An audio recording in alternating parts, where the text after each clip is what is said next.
Praise the Lord. ദൈവമക്കളെ, നമുക്കെന്ന് വിശുദ്ധ യൂദാസ്ലേയുടെ മാധ്യസ്ഥം വഴി, പരിശുദ്ധ അമ്മയുടെ മാധ്യസ്ഥം വഴി നമുക്ക് പ്രാർത്ഥിക്കാം.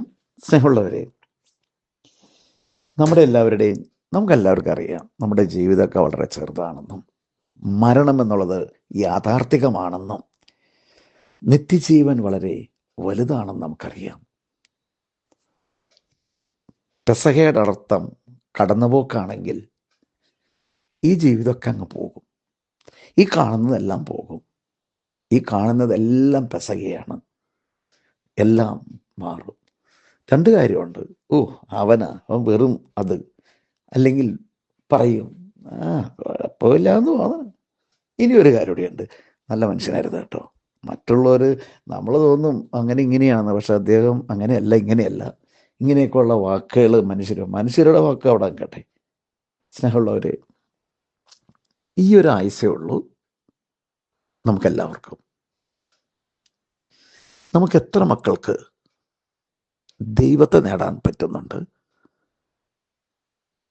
ദൈവകൃപ നേടാൻ പറ്റുന്നുണ്ട്, യേശുവിനെ സ്വന്തമാക്കാൻ പറ്റുന്നുണ്ട്, മറ്റൊരു ക്രിസ്തുവായി മാറാൻ പറ്റുന്നുണ്ട്. ഞാനേ ഒരുപാട് കൊല്ലങ്ങൾക്ക് മുമ്പാണ്, 35 വർഷങ്ങൾക്ക് മുമ്പാണ്, 35 അല്ല 35 വർഷം മുമ്പാണ്, ഒരു ഭവനത്തിലേക്ക് കടന്നു ചെന്ന് ഞാൻ പ്രാർത്ഥിക്കുമ്പോൾ വയസ്സായ ഒരമ്മ, എന്തൊരു തേജസ്സാണെന്നറിയാം അമ്മയ്ക്ക്. അമ്മ പറഞ്ഞു, എനിക്ക് എത്രയും പെട്ടെന്ന് എൻ്റെ ദൈവത്തിൻ്റെ സന്നിധിയിലേക്ക് പോകണം.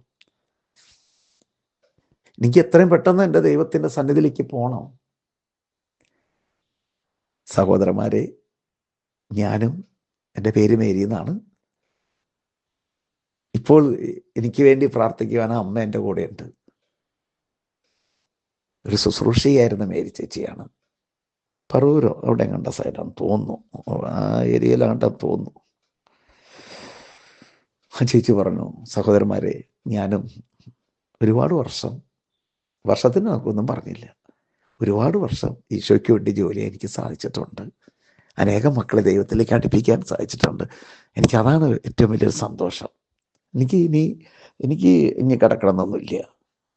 എന്തൊരു തേജസ്സെന്നറിയാം, എന്തൊരു നല്ല മുഖ ചൈതന്യം. എനിക്ക് ദൈവസന്നിധിയിലേക്ക് ഇനി പോയാൽ മതി. എൻ്റെ ഈശോയുടെ കളിക്ക് എൻ്റെ വിളി കണ്ടിട്ട് വിളി കേൾക്കാൻ വേണ്ടിയിട്ട് ഞാൻ വെയിറ്റ് ചെയ്യണേന്ന്. മക്കളെ, ഞാൻ നോക്കുമ്പോൾ അവരുടെ മുഖവും കണ്ണും ഒക്കെ ഒരു സൂര്യനെ വെല്ലുന്ന പ്രകാശമാണ്. സത്യസത്യമായി സൂര്യനെ വെല്ലുന്ന മുഖം. ഹല്ലേലൂയ. ഇരിക്കുകയായിരുന്നു കട്ടിലമ്മ തന്നെ. യെസ്, തെക്ക് വടക്ക് കട്ടിലിട്ടിട്ട് ഇരിക്കുകയാണ്. വണ്ണം കുറഞ്ഞ വെളുത്തിട്ടൊരു മേരി ചേച്ചി. സ്നേഹമുള്ളവരെ, നമ്മൾ എന്തൊക്കെ നേടിയെന്ന് പറഞ്ഞാലും, നമ്മൾ എന്തൊക്കെ ഉണ്ടെന്ന് പറഞ്ഞാലും, എന്തൊക്കെ കഴിവുകൾ നിരത്തിയാലും, എൻ്റെ ചിന്ത നിങ്ങളിലേക്ക് കൊണ്ടുവരുന്നത് ആ മേരി ചേച്ചിയുടെ ഹൃദയം പോലെ, ആ മേരി ചേച്ചിയുടെ ദുഃഖമില്ലാത്ത, പരാതിയില്ലാത്ത ആ തേജസ് നിറഞ്ഞ മുഖത്തെ പോലെ എനിക്ക് നിങ്ങൾക്കും കിട്ടിയിട്ടുണ്ടോ? നമുക്കാവാൻ സാധിച്ചിട്ടുണ്ടോ? എങ്ങനെ കിട്ടും? ഇത് ഓടിപ്പോയി ഒരു ധ്യാനം കൂടിയാലും, ഓടിപ്പോയി ഒന്ന് പശ്ചാത്താപിച്ചാലും, ഒന്ന് കുമ്പസാരിച്ചാലും കിട്ടും. പക്ഷെ നിലനിൽക്കണമെങ്കിൽ അധ്വാനിക്കണം. കഠിനാധ്വാനം വേണം. ഒന്ന്, നമ്മുടെ ലോകത്തിൻ്റെ നെറ്റിയിലെ വേർപ്പോണ്ട് അപ്പം ഭക്ഷിക്കൽ, ആ ഒരു അധ്വാനം. വീണ്ടും അധ്വാനം വേണം. എന്താണ്? പ്രാർത്ഥനയാകുന്ന അധ്വാനം. ഈശോ ഒരു വചനം എഴുതിയിട്ടുണ്ട് പ്രകാരം, അധ്വാനിക്കാത്തവൻ ഭക്ഷിക്കാതിരിക്കട്ടെ. അധ്വാനിക്കാത്തവൻ ഭക്ഷിക്കാതിരിക്കുക. പണിയെടുക്കാതെ നടക്കണവന് ഇത് ഭക്ഷണം കഴിക്കാനുള്ള യോഗ്യതയും ഇല്ല, വിളിയില്ല, സ്വീകരണമില്ല, അല്ലെ പെർമിഷനില്ല. നമ്മൾ എങ്ങനെ ആ മേരി ചേച്ചിയുടെ മുഖത്തെ പോലെ ആകും. ഞാൻ ഇപ്പോഴും ആ മുഖം ഇപ്പോഴും ഞാൻ ഓർക്കുകയാണ്. വെട്ടിത്തിളങ്ങുന്ന തേജസ്സുള്ള മുഖം. മോളെ, മോനെ, നിനക്കൊരു കുഞ്ഞില്ല എന്നുള്ളൊരു സങ്കടമല്ലേ നിനക്കുള്ളത്? എല്ലാം ഉണ്ട്. ഞങ്ങൾക്കൊക്കെ ജോലിയുണ്ട്, നല്ല വീടുകൾ, 1-2 വീടുമുണ്ട്, സ്വത്തുണ്ട്, വാഹനങ്ങളുമുണ്ട്. പക്ഷെ ഒരു കുഞ്ഞിനോട് നീ തരണ്ടേ കർത്താവേ? തന്നില്ലല്ലോ. എൻ്റെ മോനെ, മോളെ, ദൈവത്തിൻ്റെ ഭാഷത്തുനിന്ന് നിന്നെ വിശദീകരിക്കാനും നിന്നെ രക്ഷപ്പെടുത്തുവാനും നിന്നെ കൊണ്ടു നടക്കാനും നിന്റെ പേരുകൾ സ്വർഗത്തിൽ ജീവന്റെ പുസ്തകത്തിൽ എഴുതപ്പെടാനും നിനക്ക് നിത്യജീവൻ പ്രാപിക്കുവാനും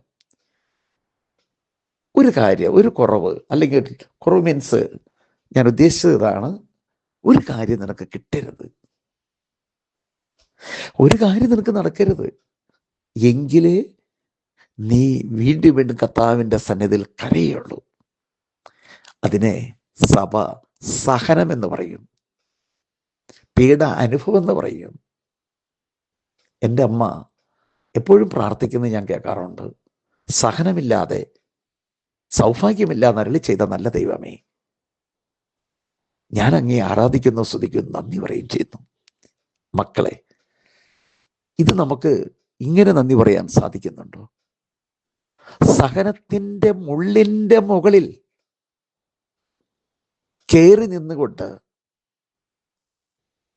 സഹനമാകുന്ന തീച്ചൂളയിലെ തീക്കനലിൽ ചവിട്ടി നിന്നുകൊണ്ട് ഈശോയോട് ഇങ്ങനെ പ്രാർത്ഥിക്കാൻ സാധിച്ചിട്ടുണ്ടോ? എങ്ങനെ? സഹനമില്ലാതെ സൗഭാഗ്യമില്ലാതെ അരുളി ചെയ്ത നല്ല ദൈവമേ, ഞാൻ അങ്ങേ ആരാധിക്കുന്നു, സ്തുതിക്കുന്നു, നന്ദി പറയും ചെയ്യുന്നു. വിശുദ്ധ യുദാസ്ലിഹായെ കാര്യസാധ്യതയ്ക്ക് വേണ്ടി യുദാസ്ലിഹായുടെയും പരിശുദ്ധ അമ്മയുടെ സാന്നിധ്യത്തിൽ ഞങ്ങൾ പ്രാർത്ഥിച്ചിട്ടുണ്ട്. അത് നിങ്ങൾക്ക് കിട്ടും. അതിലൊന്നും അല്ല മോനെ, മോളെ കാര്യം. നിത്യജീവൻ പ്രാപിക്കുവാനായിട്ട് ഒരു ദൈവവിളി നിനക്കുണ്ടോ? അവിടെയാണ് കാര്യം, അവിടെ മാത്രമാണ് കാര്യം. ആ സ്നേഹം നിറഞ്ഞ, ദൈവത്വം നിറഞ്ഞ, സൂര്യനെ വെല്ലുന്ന ആ മേരി ചേച്ചിയുടെ മുഖത്തിലേക്ക് ഞാൻ ഇപ്പോഴും കണ്ടുകൊണ്ടിരിക്കുന്നു. നിങ്ങൾക്കും ഭാവനയിലും നോക്കാം. ഗോഡിൻ്റെ ഇത് ഗിഫ്റ്റ് മേടിക്കണ്ടേ? ഒരു സെലക്ഷൻ ഞാൻ നിങ്ങൾ മേടിക്കണ്ടേ? വേണ്ടേ? വേണമോ? വേണം, തീർച്ചയായിട്ടും വേണം. ഒരു ദൈവപ്രകാശം നിറഞ്ഞൊരു മുഖം, ദൈവപ്രകാശം, ദൈവ ചൈതന്യം നിറഞ്ഞൊരു ഹൃദയം, നിർമ്മലമായൊരു ഹൃദയം വേണം, അല്ലേ? നിർമ്മലമായൊരു ഹൃദയം വേണം. പിന്നെ തിരുനാമ കീർത്തനം പാടിയില്ലെങ്കിൽ ഈ നാവ് എന്തിനാ നാഥ? അല്ലേ? നമുക്ക് പ്രാർത്ഥിക്കാം. ഈ മക്കള് ഒരു അനുതാപം കിട്ടട്ടെ. ഈ മക്കൾ സമർപ്പിച്ച ഓരോ നിയോഗങ്ങളും, ദൈവമേ, ഞാൻ നിന്നെ എത്രമാത്രം സ്നേഹിക്കുന്നു, സകല വിശുദ്ധരോട് ചേർന്ന രക്ഷകനായ യേശുവേ, ഞാൻ നിന്നെ സ്നേഹിക്കുന്നു, ഞാൻ നിന്നെ മഹത്വപ്പെടുന്നു. നീതിമാനായ ഔസപിതാവിൻ്റെ, മേരി മാതാവിൻ്റെ, യുദാസ്ലിഹയുടെ മധ്യസ്ഥം വഴി പ്രാർത്ഥിക്കുന്നു. സർവശക്തനായ ദൈവമേ, ഒരു ദൈവ തേജസ്, ഒരു ദൈവ ചൈതന്യത്താൽ വരദാനങ്ങളാൽ ഞങ്ങളെ നയിക്കുന്നതിനടുത്ത് പ്രാർത്ഥിക്കുന്നു. നൽകണമേ.